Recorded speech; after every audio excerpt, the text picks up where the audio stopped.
For being here. So, this presentation is called Wings Over Washington, and we'll be discussing the science behind migration, how it looks in the District of Columbia, and how we can all best protect the migratory birds who are passing through our cities this time of year. So we'll go ahead and get started.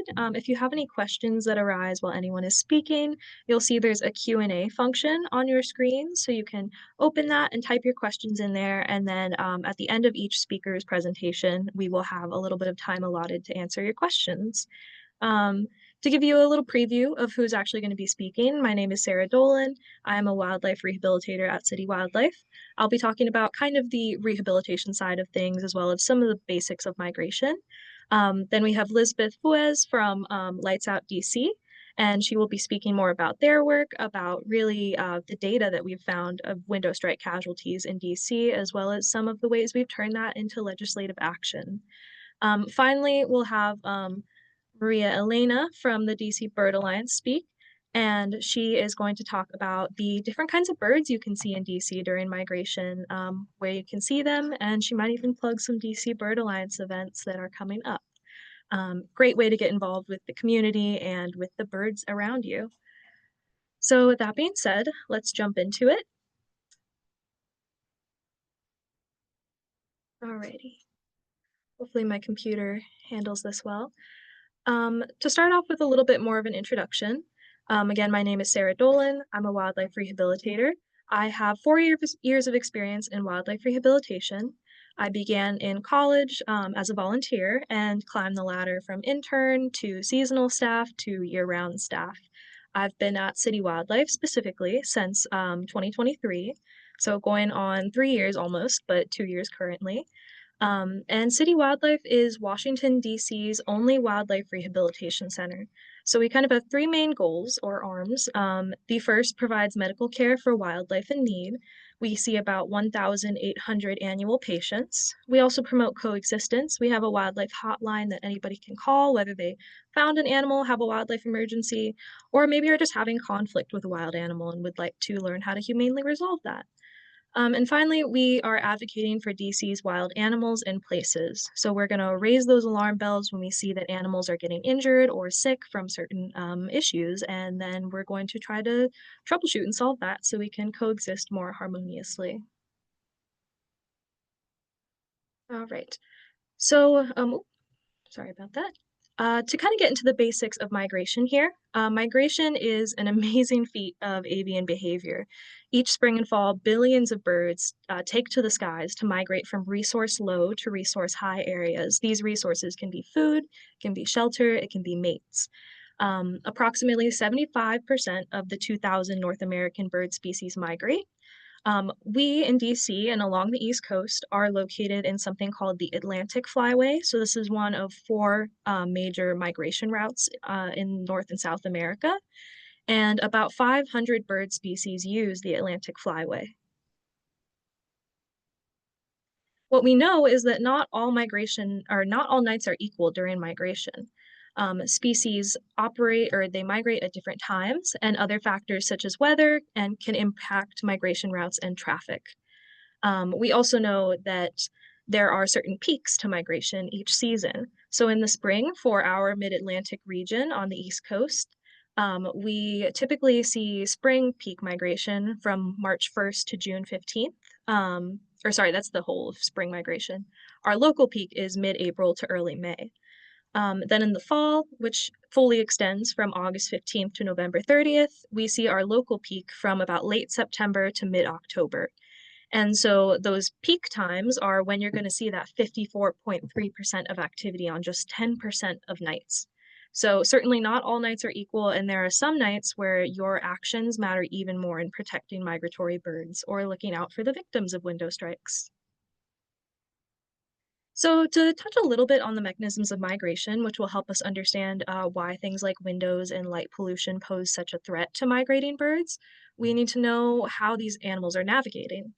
We're not totally sure exactly how they navigate. It's still a little bit of a mystery to us, but there is evidence that birds utilize a few things like the sun and stars, their position, the Earth's magnetic field, and landmarks. And over 80% of North American birds migrate at night. And this is thought to be because of the lower risk of things like daytime predators or even excessive heat. So, when they're migrating, not only is this a huge journey for such small creatures, but there are a lot of really perilous obstacles along the way, often related to human development. The first and probably the largest is window strikes and building strikes. So, a lot of our infrastructure, especially now that we are getting more into glass infrastructure, is really dangerous for our birds. I included one photo here on the right of a building in DC that is one of the top bird killers. And it's unfortunate because this sort of meeting of two buildings that funnels them right towards glass with all these nice trees around and trees inside the building just makes it a death trap for them. On the left there, you see an imprint of a bird that has struck a window. So that's sometimes the only evidence you'll see of them. You might see a few stray feathers, but oftentimes these bodies disappear pretty quickly. We also have light pollution. So, light pollution is a really fatal attractant for birds. It disorients and exhausts them, and I think that the best and most stark example of this is on the right. That is the 9/11 tribute in light, and with this, they are shooting two high-powered beams up into the sky, and what they find is that migrating birds will gather in the thousands because they are attracted to these lights and they end up circling over and over. And unless the lights are turned off, they become exhausted and fall out of the sky or crash into nearby buildings. So it is quite literally an attractant for these birds, and then it completely disorients them. So it not only lures them into our city, but it throws them off their path and distracts them. On the left there, I have just a picture of Washington, D.C. from the International Space Station, so you can see just how lit up we are. So that is a really potent attractant for birds that are passing down the Atlantic Flyway. In addition to that, we also have risks from domestic animals. If a bird is on the ground refueling, or if they have struck a window and they're stunned on the ground, that is a perfect opportunity for a domestic animal, such as a cat, to snatch them up. We also see a lot of habitat loss and food scarcity. So, on their breeding grounds, stopover places, so areas where birds are stopping to refuel on their migration journeys, and unfortunately, even in their overwintering habitats, the places that they are headed to, that they've traveled these thousands of miles to get to, we're seeing habitat loss and degradation, which means that they might either not be able to complete their journey, or when they've completed their journey, the thing that they were there for is not there. So, now to talk a little bit more about the first peril that we mentioned, which is that window and building collisions. We see about 365 million to 1 billion fatalities annually in the United States from window and building collisions.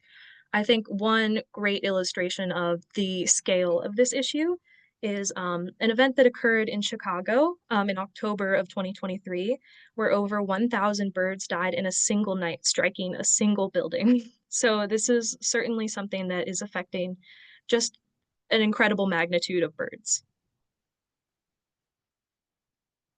I wanted to move a little bit more now into rehabilitating window strike victims. So, obviously, as city wildlife, when people find window strike victims in DC, they are coming to us for assessment and treatment.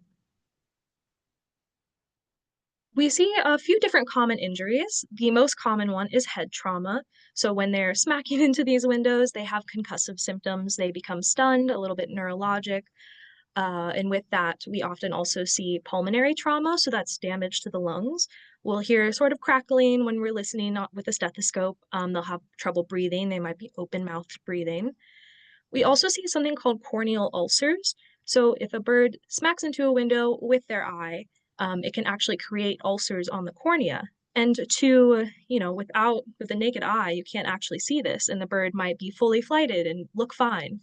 And this is one of the reasons we say not to let a bird fly away after striking a window, because a little stain will reveal that they, in fact, have corneal ulcers.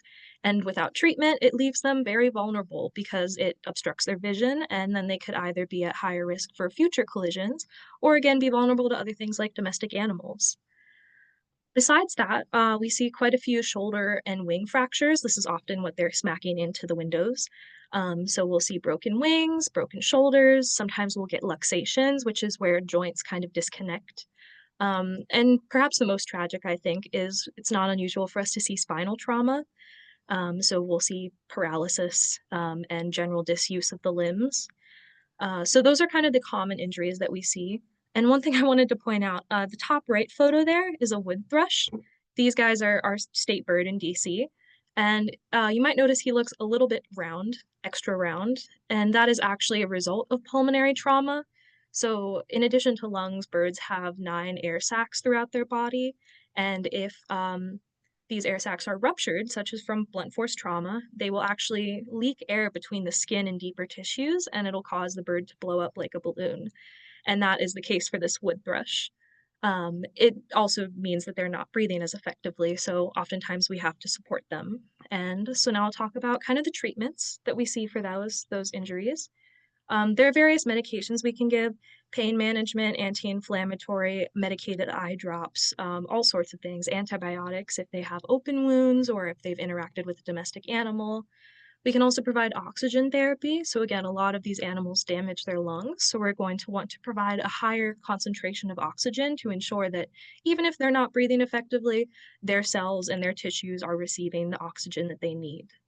We also have to do careful monitoring. Even if an animal or a bird comes in looking totally fine, we can't find any issues, we're going to hold them for 48 hours because oftentimes latent injuries can arise, such as swelling and those concussive symptoms.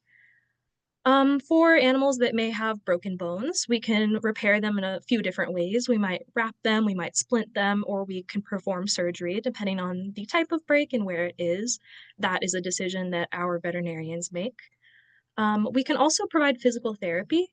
So sometimes if there's central nervous system damage or if a bird has recovered from some sort of fracture, they might need some physical therapy to get their range of motion back up and ensure that they are truly going to be back up to par with that limb use. And finally, perhaps most importantly, of course, we need to pay attention to species-specific husbandry. Every species eats different things, has a different temperament, has a different habitat. So we're going to want to make these animals as comfortable as we can in our care so that they're going to heal most effectively. On the bottom there, I have a picture of two woodcocks because I think they're one of the best examples of this. They're very high stress birds in care, so we have to isolate them in a very quiet environment. We also provide large dirt pans with leaf litter so that they can forage for worms as they would in the wild. I'm gonna kind of blast through these couple slides just because we're getting close to the time when I should be transitioning to Q&A. So also if you have questions, go ahead and type them in the Q&A. This is just what to do if you find a window strike victim dead or alive. There are ways to report it so that you can add it to a data collection set that helps us advocate for better bird safe infrastructure. Mainly that email lightsoutdc at .citywildlife@gmail.com. Elsewhere, there are lots of other lights out groups. If you find a live victim, you're gonna want to contain that bird. Again, don't let it fly off if you can.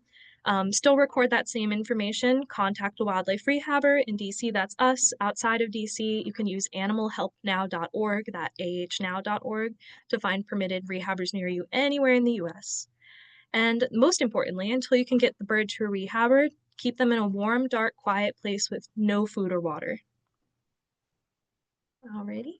A couple more slides here. They'll blast through again. There are several ways we can prevent collisions. So anti-window strike decals, no more than 2 inches by 2 inches apart, are effective for all species when they're applied to the outside of the window. And again, we're going to want to reduce our light pollution. So those next 3 points are all about that, turning off those non-essential lights, taking the lights out DC pledge.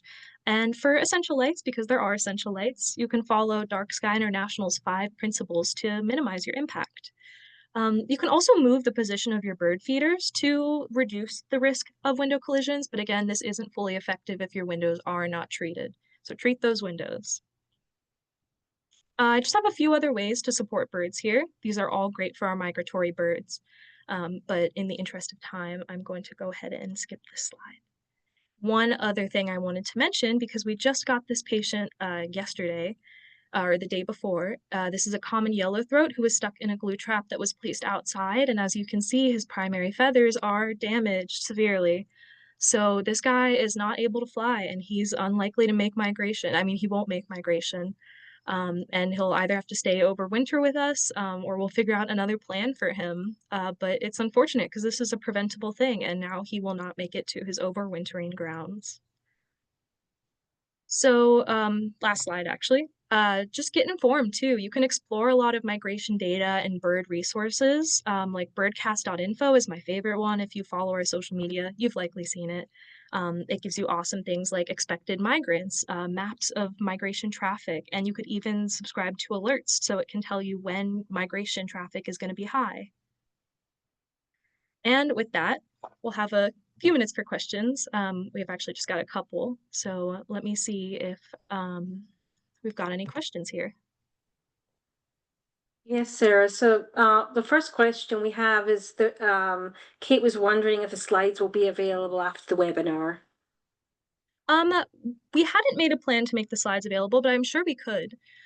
There will be a recording of the webinar uploaded to YouTube, but we can certainly explore options to make this available if people want to see the slides specifically. Good. We have another question. Does our Washington Monument lights do the same thing as the 9/11 memorial? Yes, they do. And actually, one of the earliest instances of window strike records in DC that I could find was actually of the Washington Monument, where I believe it killed I, I think it was over 100 warblers in a 1 hour period. So it certainly does. All light does that. And we are actively trying to work with various property owners and managers of areas in DC that emit light. So hopefully we could get that worked out too. Something that I will say about the tribute in light is they found that turning the lights off for just a period of 20 minutes when birds start to accumulate is really effective for helping them disperse. So it would also be great if we could maybe explore some intermittent dimming or turning off of those lights. But yes, yeah, all lights do that. We actually have a few extra questions here. Mhm. Where does the funding come from for our services? That's an Yeah, excellent Lorraine, you might question. be best equipped to answer this, but I think I've also got an answer if not. Yeah, majority of the funding comes from our amazing supporters and donors. That's where the majority of our funding comes from. The funding right now is it's tough. It's tough times. We also have funding from the DOE, which we're very grateful for, and some small family foundations. But it's supporters and donors that give us the majority of our funding. There's another question. Where was the warbler incident, if you know? I The think Chicago one? is that the glue trap one? No, which one? Oh, Don't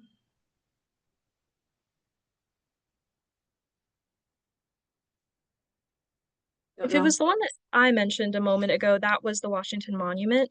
And Okay. it was back in like the early 1900s, like very early on. The Chicago one, where over 1,000 birds died, I believe it was McCormick Place. If you look up 1,000 birds dead, like Chicago, you are certain to get it. But yeah. That's it. Thanks for all the questions. That was great. All right. And then we're going to transition to our next speaker here, Elizabeth.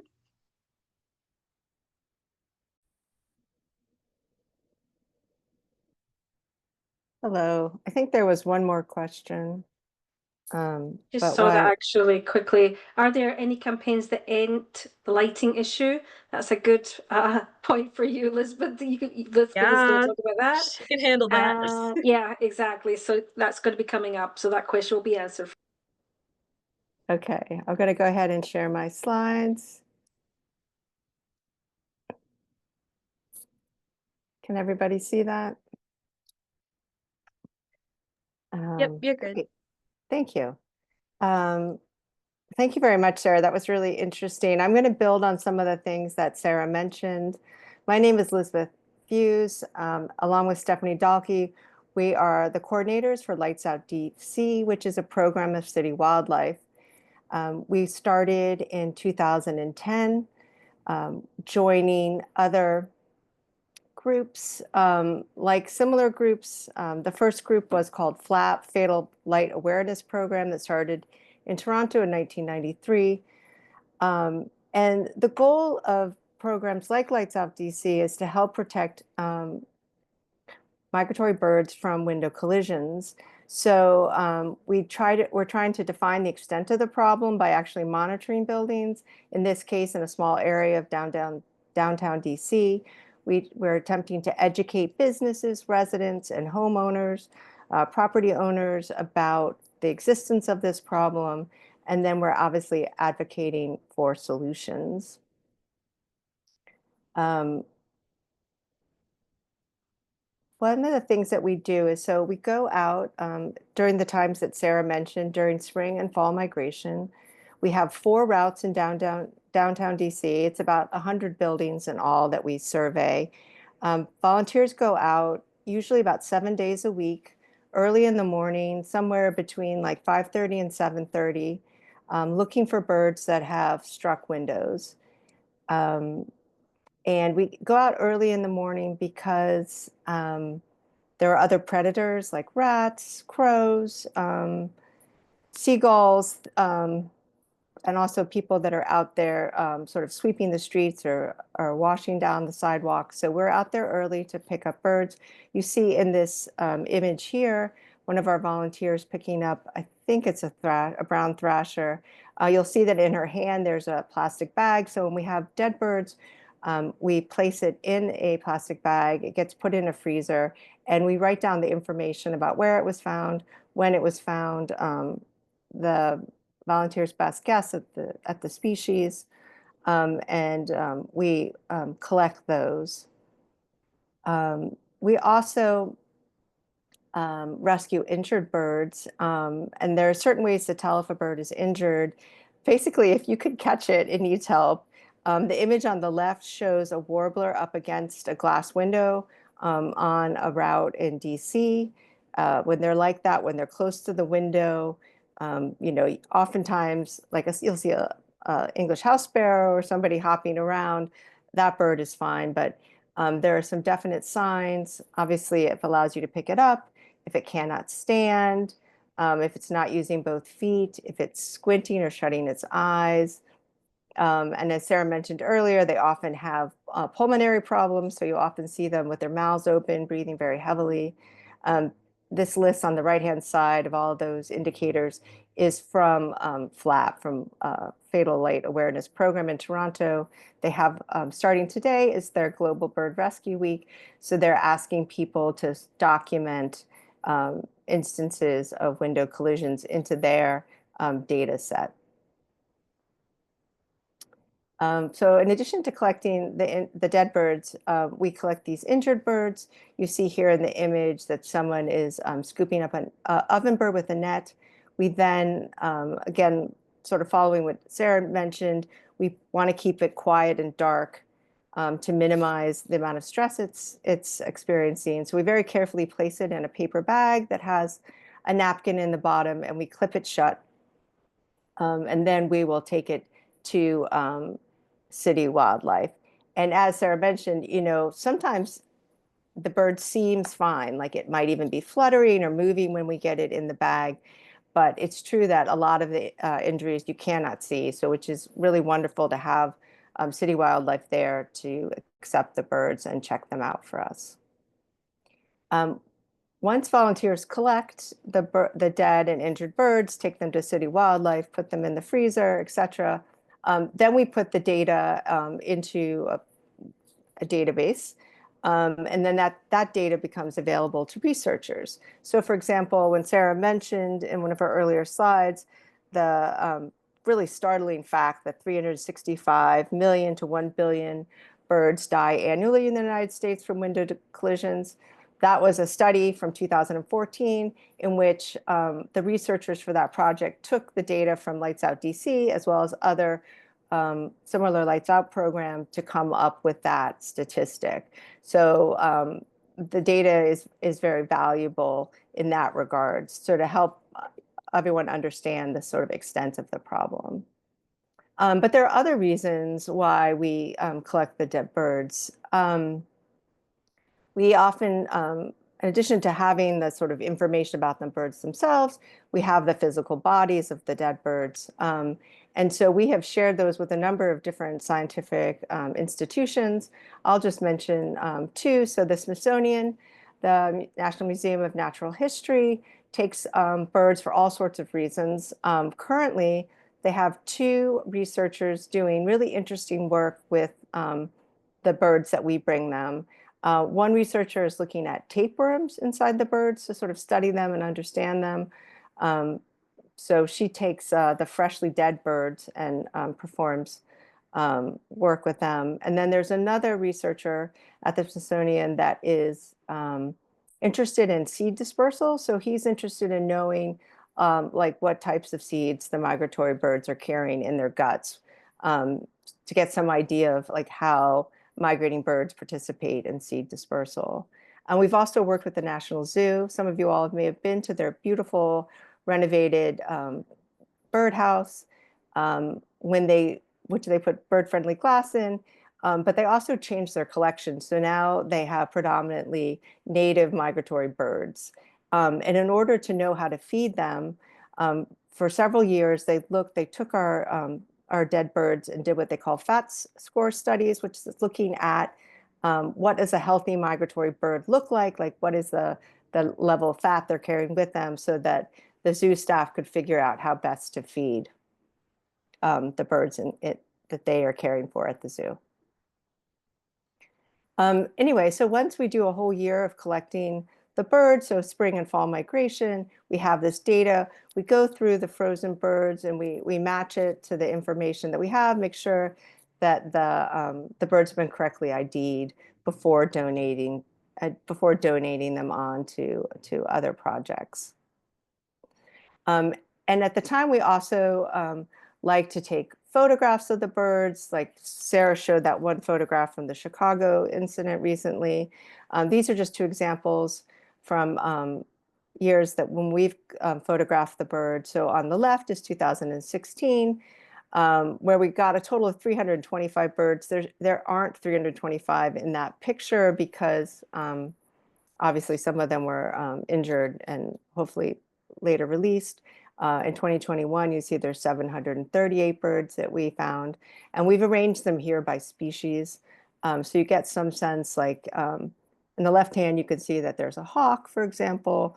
The tiniest birds that you can see there are probably hummingbirds. So it's a wide variety of birds that strike windows. In fact, there are some species that are common victims of collision. I've listed them here. These are ones that we typically find in Lights Out DC, but also other Lights Out organizations. There is some research, but it's not clear why certain species are more prone to collisions, but there are some speculation about ground nesters like ovenbirds or insectivores. So there's definitely certain species that seem more vulnerable to collision. And then there's certain features of buildings that make them problematic. As Sarah mentioned, obviously glass is problematic, but glass functions in different ways. So for example, on the left-hand side, you'll see that there's mirrored glass, so it's very highly reflective, right? So when a bird looks at that, they just see the sky. And if you look at the image on the right, you can, this is hard to read. It's somewhat similar to what Sarah showed in an earlier photograph where the architecture of the building kind of funnels the birds into the glass. But here it's worsened by the fact that there's a reflection that appears to penetrate the far end wall. And so it appears like you could keep going into that glass, which again is reflecting the sky. And the other thing I'll note too about on the left-hand side, that skywalk, that is a problematic feature.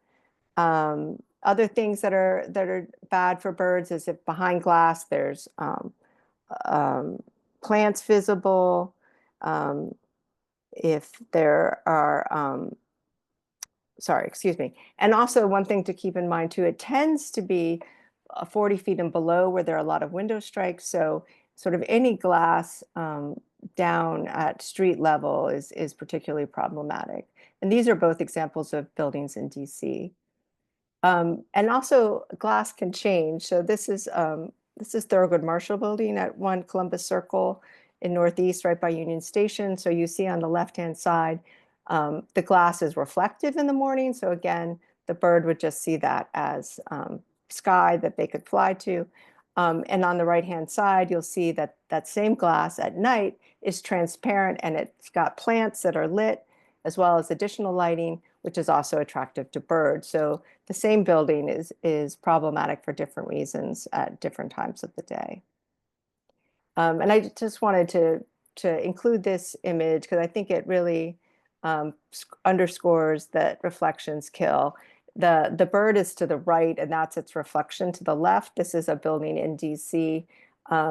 So it has struck the window there and died.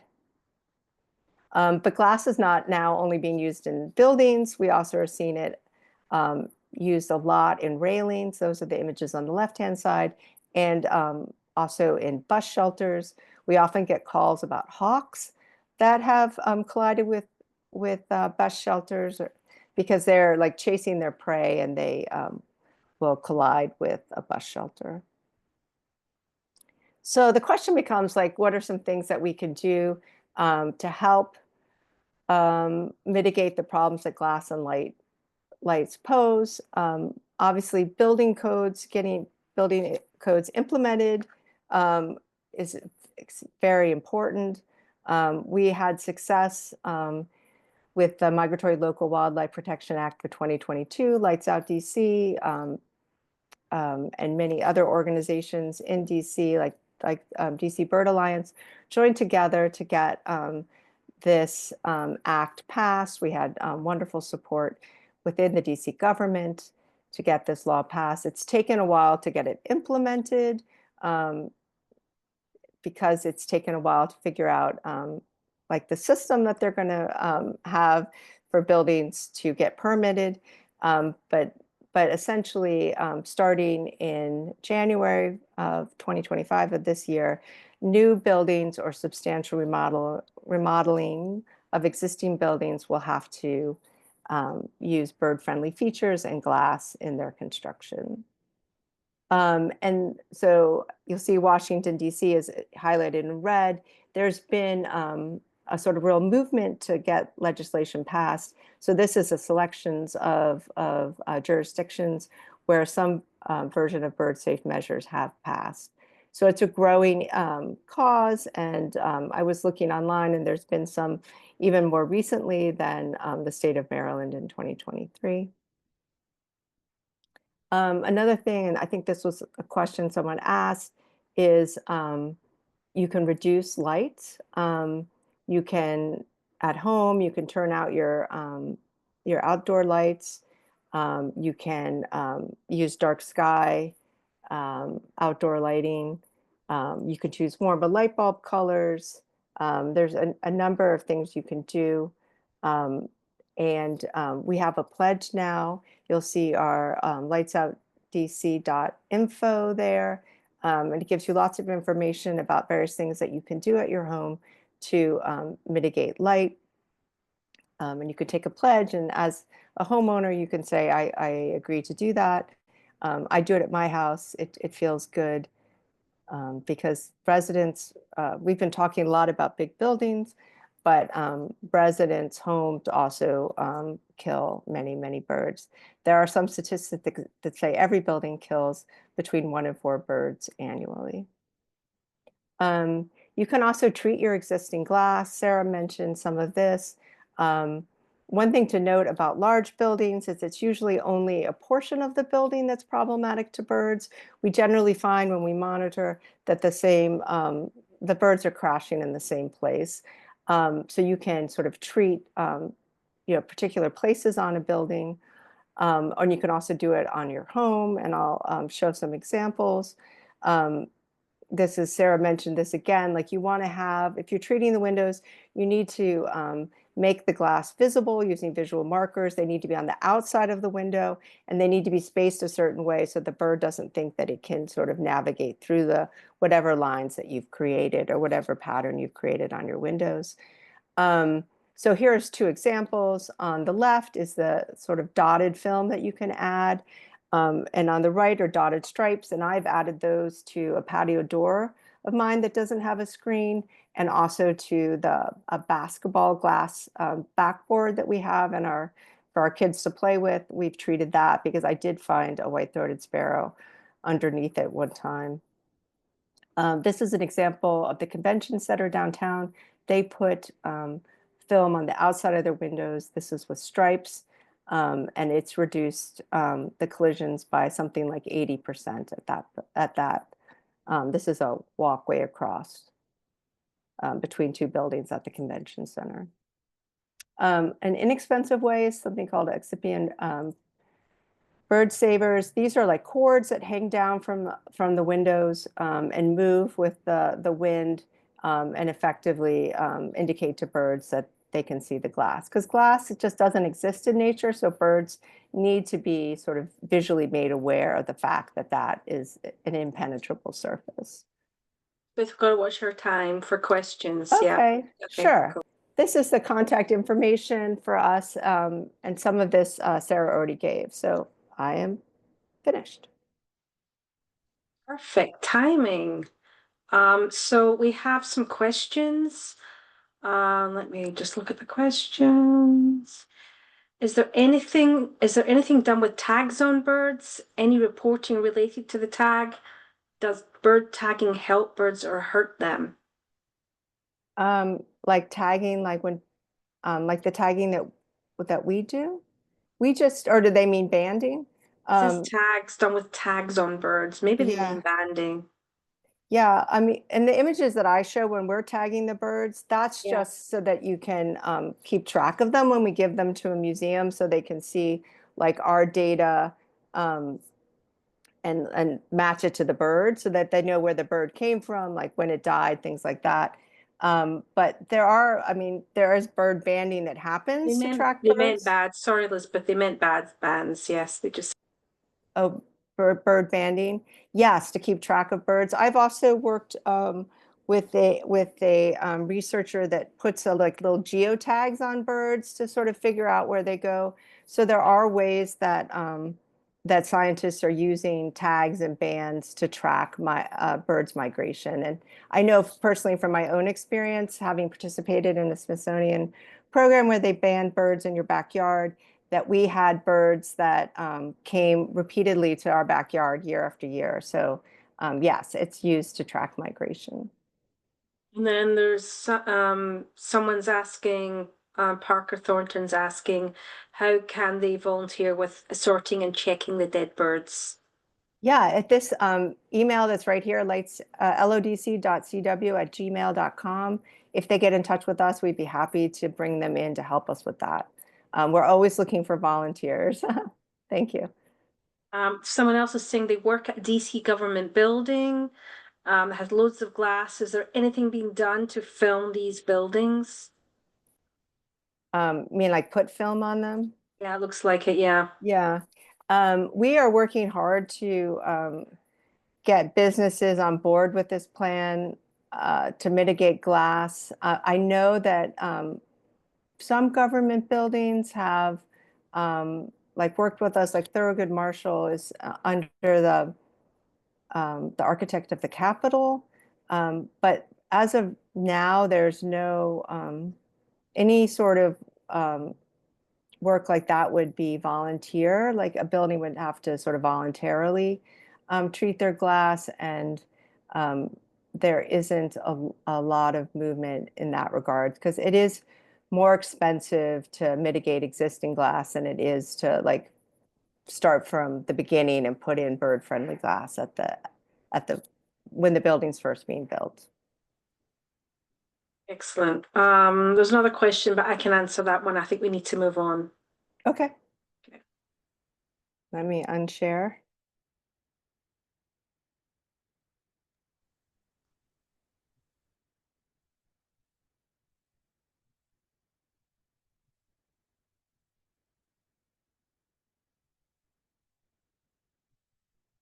Am I up, everyone? There. Yeah, it's coming. Hi, everybody. I'm Maria Elena Montero with DC Bird Alliance. where we build community around birds in all 8 wards of DC. I see some familiar names, so thank you for supporting our bird walks and our programming. We also are supported 100% by our members and the community to keep our bird walks free. So thank you. Migration is, of course, one of the busiest times for birds and for bird lovers. We like to think of it as kind of I-95 in the sky, but way more beautiful, right? A traffic jam in the sky. I'm going to go over today some birding basics, some of our fall feathered friends that we expect to see. Say that fast 3 times, fall feathered friends, and some of our favorite birding hotspots, and then let you know how you can connect with us. And of course, come out and enjoy some fall migration with us on some bird walks. Happy to answer questions after. So some of the tools, of course, that we have or that we use when we're out birding is, of course, your binoculars. I like to use 8x42. The 2 numbers on your binoculars, the first is your magnification. The second is the diameter of the objective lens. Super fancy way to just say how much light comes into the binoculars. The higher your numbers, the more magnification and the more light will come in, but also the heavier your binoculars might be. So like anything else, just go try out different binoculars. I always tell people, please don't spend a lot of money on binoculars. I'd rather you spend money on all the cool trips you'll take to see birds that you haven't seen before, right? But just keep that in mind, and always for your comfort, with your binoculars, what you're shopping for and what you land on. We use field guides. We have printed field guides. You can find them on Amazon at your favorite bookstore. One of our very good partners here in the DC area, Nature Forward, sells very good field guides and a wide variety. You can focus on warblers, you can focus on waterfowl, you can focus on raptors in your field guides. There's also apps that we use. Of course, we use eBird to track our bird walks. That is a community science tool sponsored by the Cornell Lab of Ornithology, gathering data on all of our observations all around the country, and in part mapping migration to seeing how and where birds are moving. Certain species are moving, if they're changing their ranges. This is very important to track, especially as global warming affects some of the ranges of our migratory birds, and when in the year we expect to see them in certain areas. You can use eBird also to kind of narrow down what species you might want to target on one of your bird walks. If you're particularly interested in seeing a thrush or a particular waterfowl, you can actually search by that species and see where people have seen it in the area. And then, of course, community. Listen, I don't think I've met a mean birder or a mean bird walker outside. So when you see a group of people with their binoculars up, join the group.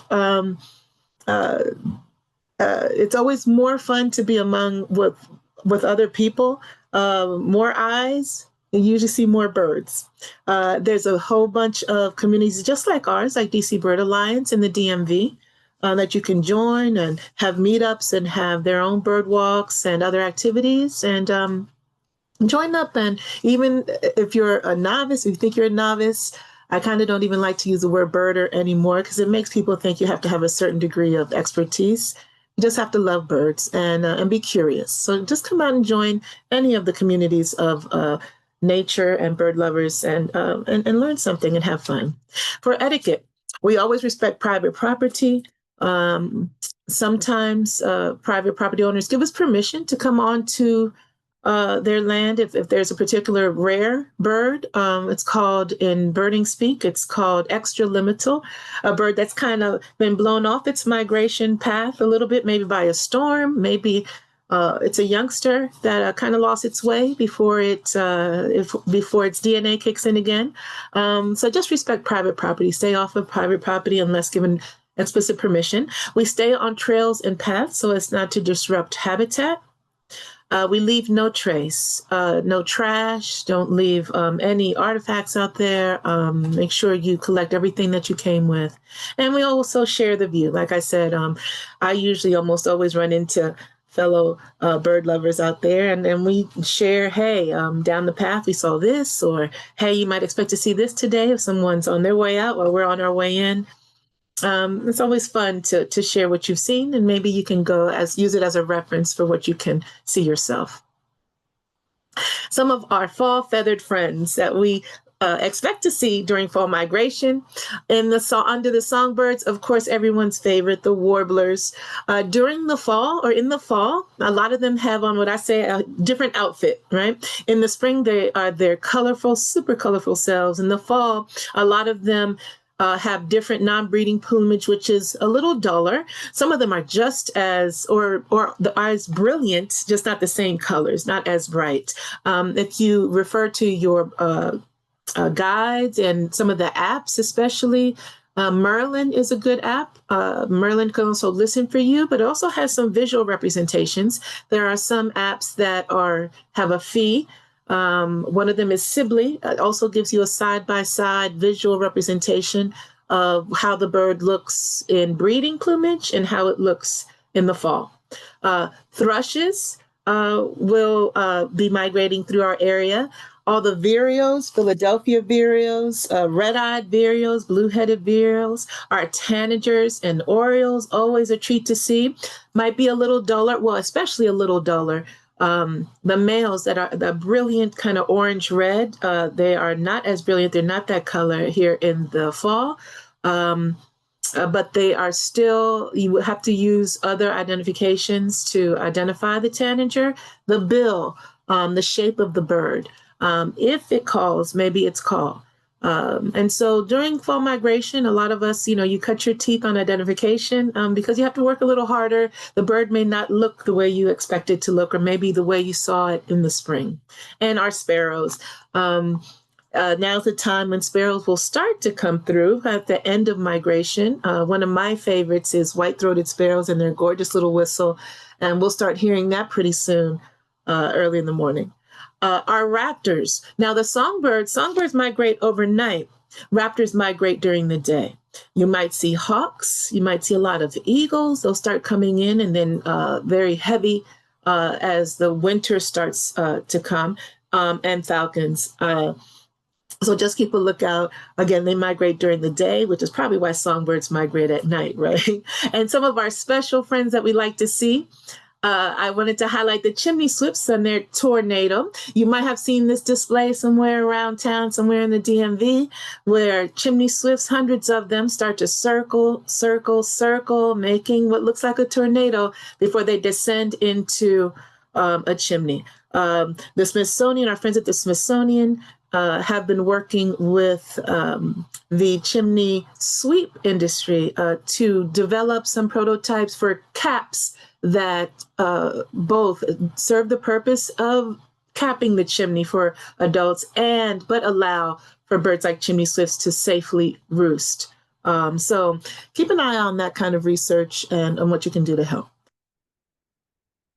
And of course, these are just samples. There's a whole bunch of other birds too that migrate during the season. We like to call the end of fall coming into winter the time for weird ducks, right, in DC. That's when we start getting our waterfowl. Some of our favorite birding spots, hot spots in the DMV. And there's so many more. Again, use your resources. One of the benefits of just being out in community with other bird lovers is that you'll learn about parks and places that you didn't even know existed. You may have lived here forever and didn't know that it was a park just, 5-10 minutes away from you.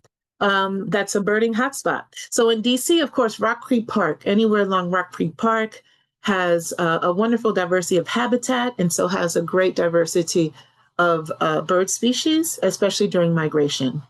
We love Kingman and Heritage Islands. It's a great place to bird, and especially during migration, and especially by the water. You might find a lot of very interesting species in low and high tide. And Kenilworth Aquatic Gardens, aside from being just a beautiful place to be, it's a great place for migration and a great diversity of species. In Maryland, we love Wheaton Regional Park, a great warbler trap. it is famously has different areas of the park has been nicknamed by birding groups. The Wall, the Grove, one side is called, and there are a great number of different species that come through there that are spotted there. And there are regular groups that bird there, so you cannot miss out trying Wheaton Regional Park. You will run into some friendly, helpful birders that will help you out and help you spot some some visiting friends. And Lake Artemisia, I'm sorry, in Prince George's County, just in College Park, not far from the university, a gorgeous place. Again, aside from being just a gorgeous place to visit, a great place to catch migrating species, especially the orioles. Right? And Watkins Regional Park, again in Prince George's County, a beautiful place, expansive, and a great place for all different kind of species migrating through in the fall. In Virginia, we like Huntley Meadows, just over the bridge. In Alexandria, also Monticello Park, famous for its warblers, and because the canopy, the kind of trail at Monticello Park, you're almost at eye level with the canopy, so it's a good chance to see. Especially the warblers, pretty close, up close. They drop down. There is a pond. There's a water source, and they're not skittish about getting to food and getting to that water at that park. And Mason Neck, which is another regional park, is a gorgeous place to be. A lot of kayaking. You can kayak, birding while you're kayaking there, and to see a lot of the waterfowl that are migrating through the DMV in the fall. Last but not least, of course, just come birding with us. We would love to see you at DC Bird Alliance. You can visit dcbirdalliance.org and come to our events page. We use Eventbrite as our reservation platform. You can also like us or follow us on Eventbrite to get first dibs on when we post our events. One of the bad problems we have is that our walks get to capacity very quickly. So make sure the best way I can tell you is to follow us on Eventbrite, so you'll be the first to know when we post an event. We have a lot of events up now, and I really want to highlight our Autumn Gala, our first major fundraiser in October. Please come out and support us. We'll have a silent auction, and all of the proceeds go towards keeping our programming going and all these cool bird walks and other activities out in nature to support birds and their habitats. And there's a QR code to get to our website as well. And we hope to see you outside. I'm going to stop sharing in case there are any questions.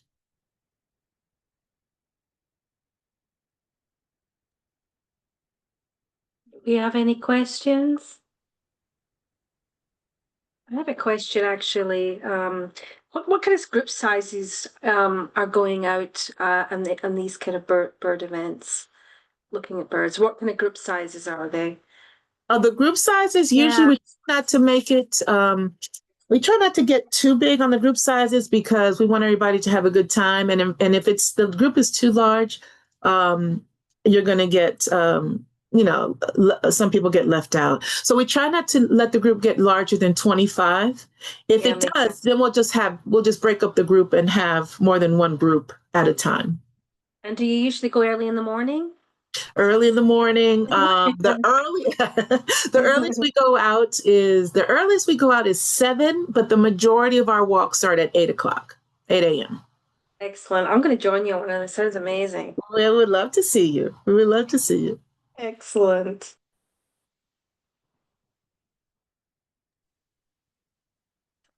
Let me just check. There's a question. What do you hope to see this fall coming through?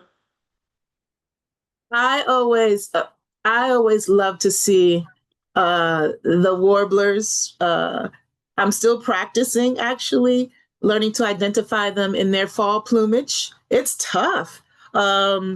Some of them look very much like each other in their fall plumage, whereas in the spring, they are very vibrantly colored. So it's practice for me, and it's also fun. the leaves are still on the trees right now. So the warblers, of course, famously are the same size as the leaf and very fast. So it's tough to catch them. And then as we get deeper into fall, I love to see the waterfowl come in. Another thing I need to practice. And so just some of the ducks are just so gorgeous that come through and visit through the DMV in migration. Absolutely gorgeous. I would love to chime in and say that I'm most excited for the woodcocks. Yes, we love seeing the woodcocks in their peep, peep, peep, peep. Yes, just the cutest They birds. are fun to see if you're able to catch them and to just to hear them. If you go someplace where you can at least just hear them, that's just fun by itself. Absolutely. Excellent. Someone's asking where can they learn about the gala and where is it? Thank you. The gala is at the gala, like tomato, tomato, right? It is at the Josephine Butler Park Center in Columbia Heights, a gorgeous place. It is Thursday, October 30th, from 6 to 9. And if you go to dcbirdalliance.org, you can learn more about it. There's another question. Wanted to mention if an injured raptor is found, please contact All Moon, who rehabs them. I've transported osprey, hawks, owls, and herons to All Moon. We know them well. We actually, our veterinarian, not too unusually, will do surgeries for them. So we're really close partners with them. So certainly if there's an injured raptor in DC, we're able to take them. We have that capacity. But for injured raptors in Maryland, they are amazing. Absolutely. And we've got another question from Anne Lewis. Do the birds sing during the fall? Is it still helpful to identify by sound? Oh, great question. They don't sing as much in the fall, right? Because they're not looking to breed. They already got their mates, but they will still sing and they'll still call. So they're not completely silent. I walk out of my home and sometimes the air, the sky is just full with bird song. So not as much. Most species not as much in the fall, but they still will be singing.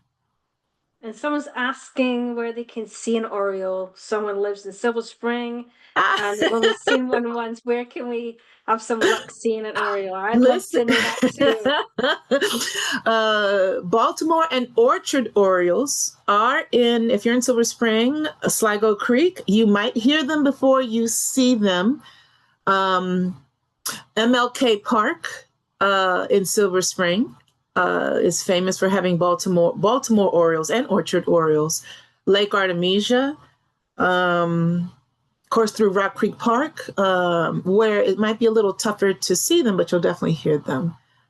Very distinct call. They might not be calling as much, but they will call. They should call maybe once or twice.